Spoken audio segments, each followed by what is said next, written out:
Friends, ഇങ്ങനെ ഒരു മാങ്ങ മോള് വരുന്നുണ്ട്. അപ്പോൾ അവൾക്ക് വേണ്ടി പഠിപ്പിക്കാൻ വേണ്ടി വരും. അപ്പോൾ നോക്കുമ്പം ഇത് കുറച്ച് കേട് വരാനുള്ള തുടങ്ങി. എന്നാണ് കറണ്ട് പോകുന്നത്. അത് ഞാൻ വെച്ച് അങ്ങനെ വെച്ചു. അപ്പോൾ ഞാൻ വേറെ ഒന്നും വെച്ചിട്ടുണ്ട്.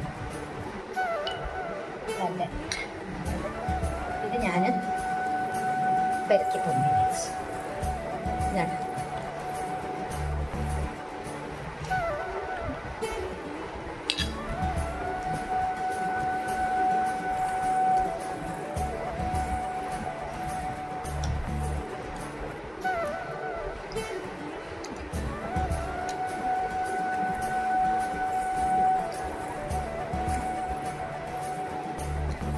എന്ത് രസം നടക്കുന്നത്.